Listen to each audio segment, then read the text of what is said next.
Hello everyone, नमस्कार मेरे प्यारे दोस्तों। आज यार हम लोग समझने वाले हैं कि सब प्राइम क्राइसिस क्या है और सब प्राइम क्राइसिस क्यों हुआ था। यार 2008 में स्टॉक मार्केट क्रैश हो गया था। आप लोग सुने होंगे कि दुनिया में बहुत भयानक मंदी आया था, है ना। एक्चुअल में इसके पीछे क्या रीजन था, उसी के बारे में ये वीडियो है। तो आइए समझते हैं मेरे भाई।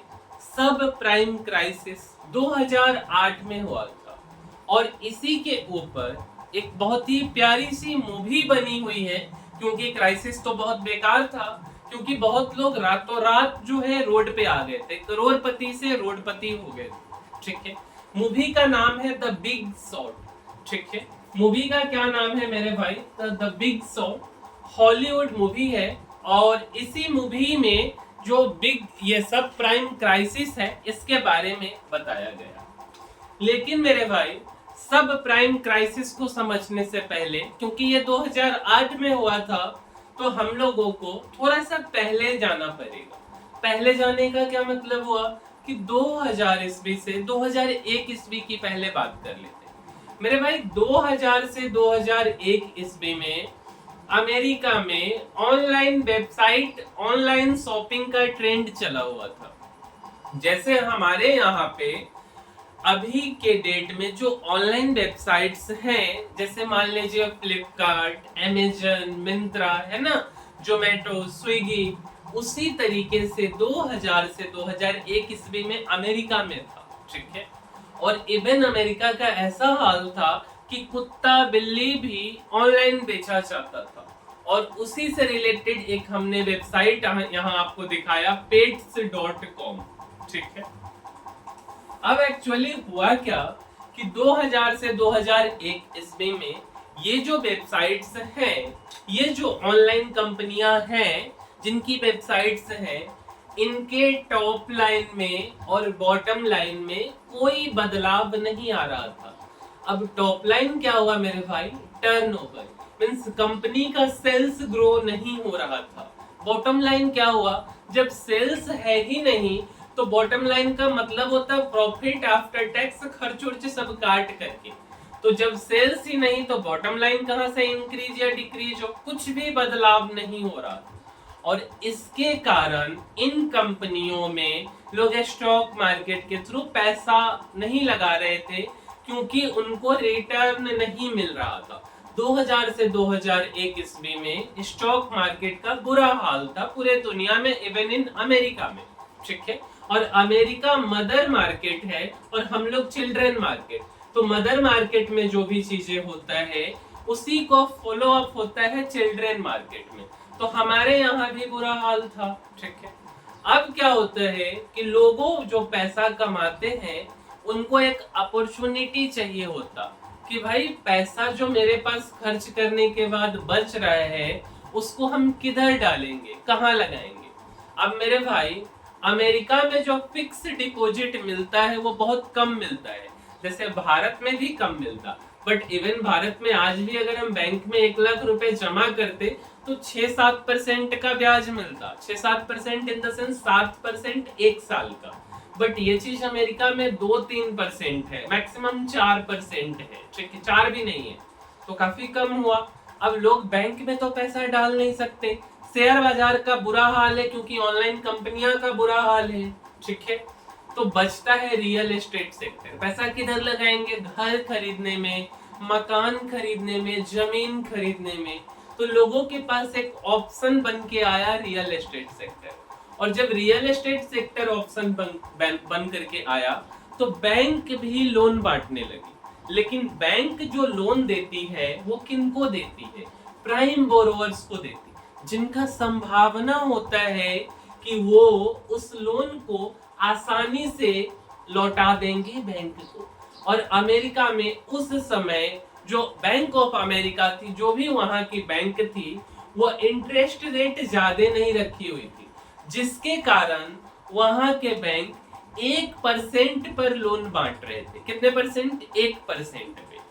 अच्छा, बैंक लोन बांटना शुरू किए 1% पे, बट उन लोगों को ये बात बताया नहीं गया कि ये जो 1% का लोन है, ये जब मंदी का दौर खत्म हो जाएगा, जब हमारा मार्केट सही हो जाएगा, तो धीरे धीरे ये 2-3% की तरफ बढ़ाते चले जाएंगे 4% की तरफ। बट प्राइम बोरोवर्स को कोई फर्क नहीं पड़ता इनसे भी, क्योंकि वो तो प्रीमियम कस्टमर हैं और प्रीमियम कस्टमर आसानी से लोन दे सकते हैं ना, तो उन लोगों को लोन दे दिया गया। ठीक है, तो लोन किनको दिया गया मेरे भाई? प्राइम कैटेगरी के लोग को, क्योंकि इनके पास कैपेसिटी था लोन देने का।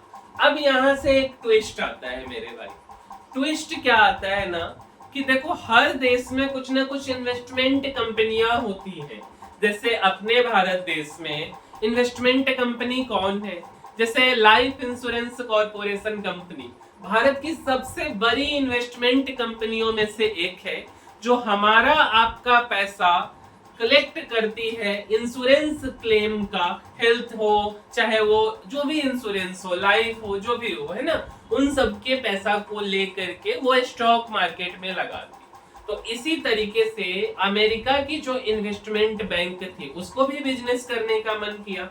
अब मेरे भाई क्या हुआ ना, कि बैंक ऑफ अमेरिका, ठीक है, और इधर है प्राइम कस्टमर और इधर है हमारा इन्वेस्टमेंट बैंकर, ठीक है, लोन तो बटा रहा था। तो जो इन्वेस्टमेंट बैंकर था ना, वो इन्वेस्टमेंट बैंकर क्या करता है, बोलता है कि मेरे भाई बैंक ऑफ अमेरिका, तुम्हारे पास पैसा की कमी हो गई है, तो तुम मेरे से पैसा ले लो, बदले में लोन मुझे दे दो। क्या ये बात समझ आया? मैंने क्या बोला कि जो इन्वेस्टमेंट बैंकर है उसके पास पैसा है और वो पैसा को इन्वेस्ट करना है, और जब लोन बैंक बांटना शुरू की 1% पे, तो लोग जिनके पास कैपेसिटी है 10 लाख लेने का, वो 20 लाख ले लिए, बट वो प्राइम कस्टमर है, वो तो दे देंगे, है ना। तो बैंक ऑफ अमेरिका जो है अपने लोन को बेच दी इन्वेस्टमेंट बैंकर से, ठीक है, बदले में बैंक ऑफ अमेरिका को पैसा मिला, और इस पैसा का बैंक ऑफ अमेरिका क्या किया, लोन देना शुरू किया, और जिन प्राइम लोगों को लोन नहीं मिला था उन लोगों को लोन दे दिया गया। इतना तक क्लियर है? अब एक इन्वेस्टमेंट बैंकर नहीं थे, कई सारे थे, जिनमें से एक सबसे बड़ा इन्वेस्टमेंट बैंकर का जो चर्चा होता है वो लेहमन ब्रदर्स। अब लेहमन ब्रदर कौन है? जैसे मान लो यार अपने यहाँ की LIC अगर डूब जाए रातों रात, क्या होगा? रोड पे आ जाएंगे ना लोग, क्योंकि लोगों की मेहनत का कमाई है डाला हुआ उनपे, है ना। उसी तरीके से लेहमन ब्रदर्स वहां की इन्वेस्टमेंट बैंक है, इन्वेस्टमेंट कंपनी है, ठीक है। तो ये क्या करती है ना, कि अपने पैसा को देते चली जाती बैंक ऑफ अमेरिका को, बदले में ये लोन खरीदते जाती, ठीक है। और इसी कंसेप्ट को बोला क्या गया, डेब्ट रीफाइनेंसिंग। ध्यान रहे, इस कंसेप्ट को क्या बोला गया, डेब्ट रीफाइनेंसिंग। मतलब क्या हुआ कि sell loans by bank to investment banker. Investment banker जो है वो लोन को बेच दिया। अच्छा एक बात और, कि जो इन्वेस्टमेंट बैंकर है उनको क्या फायदा होगा मेरे भाई? उनको ये फायदा होगा कि बैंक ऑफ अमेरिका तो लोन बेच दी, लेकिन बैंक ऑफ अमेरिका लोगों को लोन कितने % पर दी थी? 1% पे। लेकिन जब इकोनॉमी बढ़ेगा तो बैंक ऑफ अमेरिका लोन के रेट को बढ़ाएगी, 2%, 3%, 4% करेगी। तो इन्वेस्टमेंट बैंकर जो रेट ऑफ इंटरेस्ट बढ़ेगा उसका मजा ले सके, ठीक है। तो जो बोरोवर है जिन्होंने लोन लिया, अब उन्हें बैंक ऑफ अमेरिका को लोन नहीं देना था। किनको देना था? लेहमन ब्रदर्स को लोन देना था, जो कि एक इन्वेस्टमेंट बैंकर है। तो बैंक ऑफ अमेरिका को क्या मिला? तो बैंक ऑफ अमेरिका को पैसा मिला, लोन बेचने पे कुछ कमीशन मिला। और लेहमन ब्रदर को क्या मिला? जब इंटरेस्ट बढ़ेगा, जब इकोनॉमी बूस्टअप हो जाएगा, तो उनको रेट ऑफ इंटरेस्ट मिलेगा। क्लियर है? अच्छा, दो चीज मिल गया, एक तो इंटरेस्ट रेट हो गया, और उनको एक तो फायदा दिख रहा था, मनी का जो डिजायर है उनको फायदा अपना दिखने लगा, ठीक है। अच्छा अब क्या हुआ ना, कि यार जो इन्वेस्टमेंट बैंकर है उनको और थोड़ा सा मजा लेना था पैसे का, है ना। तो वो क्या करते हैं कि investment banker think I have to convert this loan to instrument, financial instrument like shares, and then sell to public to earn more money.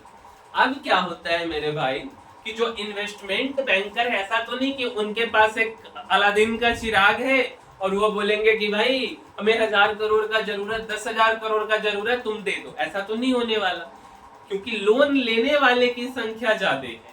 अब इन्वेस्टमेंट बैंकर को और पैसे की जरूरत पड़ती, वो क्या करते हैं कि उन्होंने लोन खरीदा बैंक ऑफ अमेरिका से।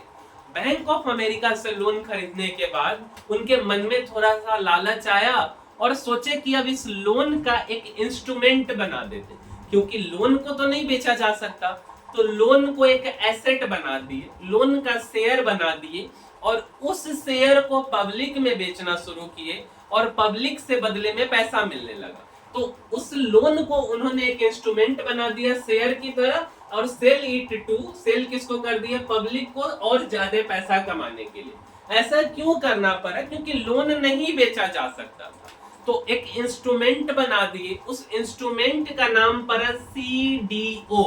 सीडीओ, सीडीओ का क्या मतलब हुआ, तो कोलेटरलाइज्ड डेब्ट ऑब्लिगेशन। क्या मतलब हुआ सीडीओ का, तो कोलेटरलाइज्ड डेब्ट ऑब्लिगेशन। ठीक है।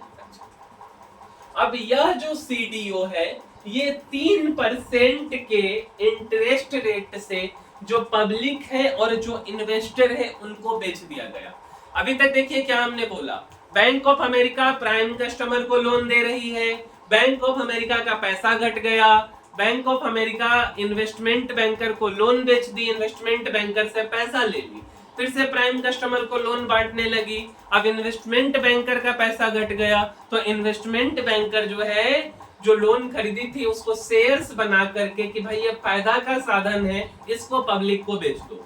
अब पब्लिक को 3% पे बेचा गया, 3% पे बेचा गया। अब जो पब्लिक है या जो इन्वेस्टर है वो कंफ्यूज हो जाते हैं कि अब ये सीडीओ क्या आ गया, कोलेटरलाइज्ड डेब्ट ऑब्लिगेशन क्या आ गया, क्योंकि पब्लिक को तो भरोसा होगा नहीं, ट्रस्ट इशू आ गया।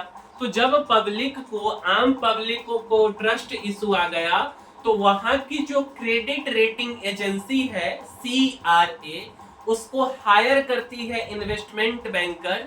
जैसे हमारे यहाँ किसी के ऊपर केस हो जाता है तो CBI जांच होता है, CID जांच होता है, और बाद में क्लीन चिट मिल जाता है या जांच उधर रास्ते में ही रह जाता है ना।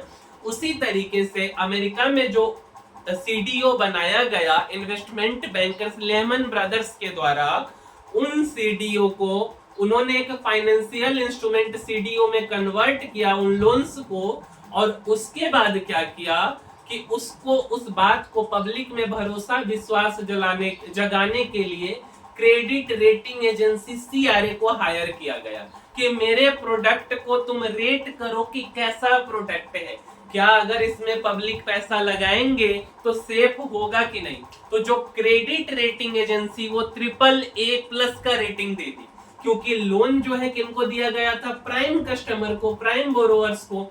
तो प्राइम बोरोवर तो पैसा लौटाएंगे, तो जब वो पैसा लौटाएंगे तो उसका इंटरेस्ट किसको दे दिया जाएगा, पब्लिक को दे दिया जाएगा। तो क्रेडिट रेटिंग एजेंसी ने AAA+++ का जो है कि उनको रेटिंग दे दिया गया। ठीक है।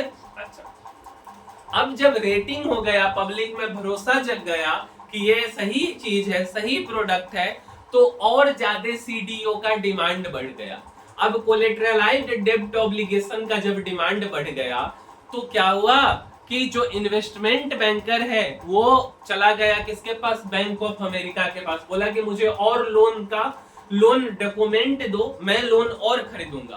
बैंक ऑफ अमेरिका बोला कि मेरे पास कोई प्राइम कस्टमर नहीं है, तो वो प्रेशर जब बनाने लगा तो बैंक ऑफ अमेरिका बोला कि ठीक है, कोई बात नहीं, अब हम इसको दूसरे को दे देते, सब प्राइम बोरोवर को दे देते, जिनको लोन को चुकाने का भी क्षमता नहीं है उनको दे देते। ठीक है। अच्छा यार, जो मूवी है उसमें दिखाया गया कि वहां की जो बार डांसर हैं उनके पास भी 3-3, 4-4 फ्लैट हुआ करता था उस समय, क्योंकि उनको लोन मिल रहा था 1% पे। अब किसी को 1% के ब्याज दर पे लोन मिलेगा तो लोग सोचा कि आसानी से चुका देंगे, तो आसानी से चुका देंगे तो लोग ढेरों सारा लोन ले लिए। बट ये जो कस्टमर है बैंक के, ये सब प्राइम कैटेगरी के हैं, क्योंकि इनको बताया नहीं गया कि जब इकोनॉमी अमेरिका का सुधरेगा तो इस लोन के रेट को हायर कर दिया जाएगा। तो तो जब ये बात नहीं बताया गया तो उस मूवी में ऐसा दिखाया गया है कि अमेरिका में जो बार डांसर है, जो फ्लोर डांसर है, उनके पास 3-3 4-4 मकान है। ठीक है, अच्छा। धीरे धीरे क्या हुआ कि रेट ऑफ इंटरेस्ट जो है वो तो बढ़ेगा ही बढ़ेगा। अब क्या हुआ देखो, प्राइम लोन और सब प्राइम लोन, क्योंकि अब जो लोन बांटा गया वो सब प्राइम लोन, मतलब सब प्राइम कस्टमर को बांटा गया। और वो जो लोन इन्वेस्टमेंट बैंकर खरीदी लेहमन ब्रदर, उन दोनों को मिला करके सीडीओ बना दी, कोलेटरलाइज्ड डेब्ट ऑब्लिगेशन, मींस एक प्रोडक्ट बना दी। प्रोडक्ट बनाने के बाद इसको बेचा गया। यहीं पे आकर के दिक्कत हो गया। दिक्कत क्या हुआ कि क्रेडिट रेटिंग एजेंसी को फिर से रेट नहीं करवाया गया कि इस प्रोडक्ट को रेट करो, दोनों मिक्सअप हो गया, मतलब दूध और पानी को मिला दिया गया। बट एक ऐसे व्यक्ति थे वहां के डॉक्टर, न्यूरोसर्जन, जिनको स्टॉक मार्केट में बहुत ज्यादा विश्वास, बहुत ज्यादा भरोसा था। उनका नाम है माइकल बेरी। तो जो भाई माइकल बेरी साहब हैं, वो न्यूरोलॉजिकल सर्जन है और स्टॉक मार्केट में बहुत इंटरेस्ट है। और उनको ऐसा लग रहा था कि कुछ तो गड़बड़ है भाई, सीआईडी में जैसे बोलते हैं ना कि दया कुछ तो गड़बड़ है, उसी तरीके से इनको लग रहा था कि कुछ तो गड़बड़ है। ठीक है, अब क्या होता है ना भाई, मार्केट में अगर हम किसी चीज को बेचते हैं तो भी पैसा कमाते हैं, है ना, उसको बोलते हैं लॉन्ग करना। और जो मेरे पास नहीं है हम उसको भी शेयर बाजार में बेच सकते हैं, और उसको बोलते हैं शॉर्ट करना। क्या बोलते हैं? शॉर्ट करना। क्लियर है इतना बात? तो वो सोचते हैं कि इस सीडीओ को, कोलेटरलाइज्ड डेब्ट ऑब्लिगेशन को शॉर्ट करते हैं। ठीक है, अब इसको शॉर्ट करना बोलते हैं। ठीक है, लेकिन संजोग से ऐसा कोई फैसिलिटी उस टाइम पे अवेलेबल नहीं था, शॉर्टिंग का फैसिलिटी अवेलेबल नहीं था। मतलब कि जो न्यूरोलॉजिकल सर्जन है उनको यह बताया गया जब वह बैंक गए कि भाई मेरे पास ऐसा कोई फैसिलिटी अवेलेबल नहीं है सीडीओ को शॉर्ट करने का। क्लियर है कि जब अगर शॉर्ट करने का, अगर सिंपल भाषा में आपको मतलब समझाएं कि अगर कुछ गड़बड़ होता है, क्योंकि गड़बड़ तो हो रहा था, तो अगर गड़बड़ होगा ना तो फायदा जो शॉर्ट किया है उसको होगा। क्लियर है? अच्छा, अब यार इन्वेस्टमेंट बैंकर थोड़ा सा लालची होते गए यहाँ से। अब उनको लगा कि अरे भाई इसको भी एक प्रोडक्ट बना देते, तो इन्वेस्टमेंट बैंकर यहाँ से लालची हो जाता है और वो बोलते ना कि एक और इंस्ट्रूमेंट बना लेते शॉर्ट करने के लिए, क्योंकि इससे भी पैसा आ जाएगा और अगर दिक्कत आता है लोगों को खरीदने में तो उसको भी किसी से रेटिंग करवा देंगे। तो एक नया प्रोडक्ट बनता है सीडीएस, क्रेडिट डिफॉल्ट स्वैप। क्या? एक नया प्रोडक्ट बनता है सीडीएस, मतलब क्रेडिट डिफॉल्ट स्वैप। अच्छा, इसका क्या मतलब हुआ? जो लोग सीडीओ परचेज किए हैं, कोलेटरलाइज्ड डेब्ट ऑब्लिगेशन, वो लोग सीडीएस परचेज कर सकते हैं। ठीक है, मतलब बेसिकली क्या हुआ कि अगर हमारा जो सीडीओ है उसमें कुछ गड़बड़ हो जाता है, डर लगता है, तो सीडीओ उस चीज को, उस प्रोडक्ट को इंश्योर करता है, लाइक इंश्योरेंस की तरह था कि जिन्होंने सीडीओ बाई किया है वो सीडीएस बाई कर ले। अच्छा, अब इंश्योरेंस कंपनी का यहाँ पे इन्वॉल्वमेंट हो जाता है। तो अमेरिका की बहुत सी इंश्योरेंस कंपनी में जो सबसे बड़ी है AIG, जो कि बिगेस्ट इंश्योरेंस कंपनी थी अमेरिका में, वो यहाँ पे इन्वॉल्व हो जाती। और वो जो है क्या होता है कि सीडीएस जो है कि बेचना शुरू कर दी। अब जिन्होंने सीडीओ खरीदा है वो लोग सीडीएस खरीदने लगते, तो पब्लिक भी सीडीएस बाई करने लगते। और पब्लिक जो है वो अपना प्रीमियम किनको देते? जैसे हम अपना इंश्योरेंस करवाते तो किसको पैसा देते? LIC को, है ना? उसी तरीके से पब्लिक किसको पैसा दे रही थी? अमेरिका की जो इंश्योरेंस कंपनी है AIG। अच्छा, अब जो सीडीओ है, सीडीएस कौन ले रहे हैं? तो सीडीएस वो लोग ले रहे हैं जिन्होंने सीडीओ परचेज किया था। लेकिन अमेरिका में उस समय ऐसा कोई लॉ नहीं था, ऐसा कोई हार्ड एंड फास्ट रूल नहीं था कि जिन्होंने कोलेटरलाइज्ड डेब्ट ऑब्लिगेशन लिया है वही लोग सीडीएस परचेज करेंगे।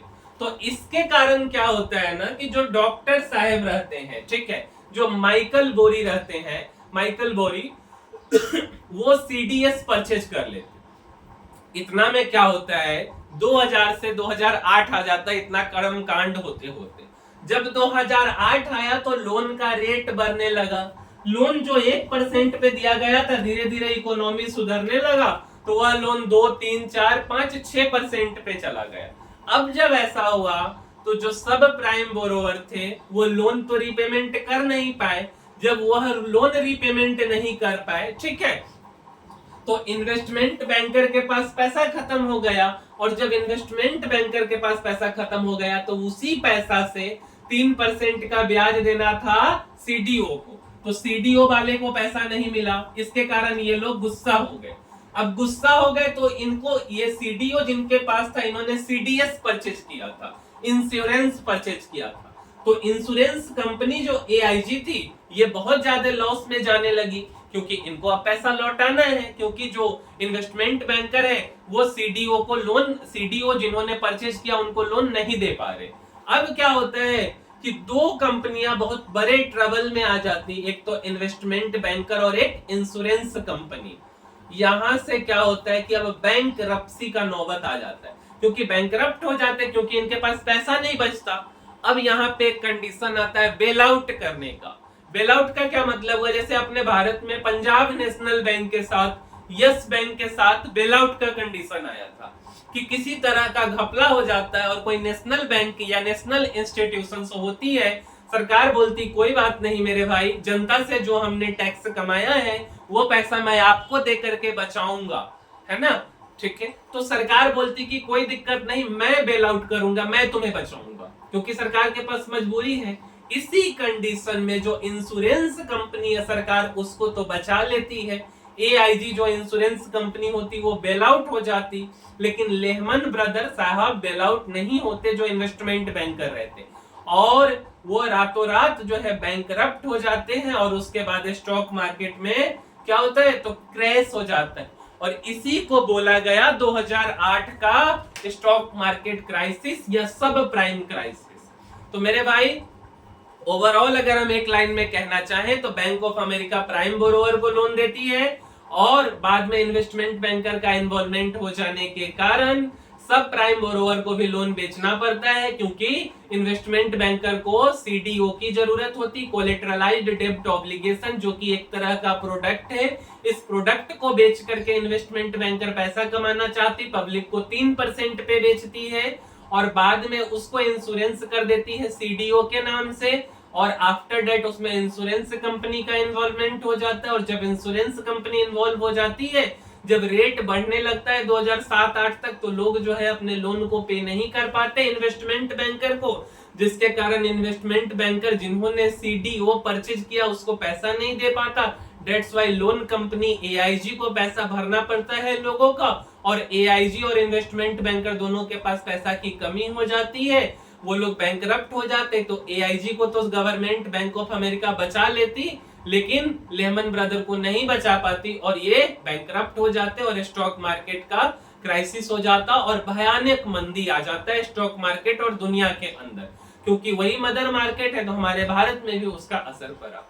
तो मेरे भाई, मेरे को इस वीडियो में जितना भी समझ आया उतना आपको समझाने का कोशिश किया हूं मैं, और मिलते हैं अगले वीडियो में, तब तक के लिए धन्यवाद।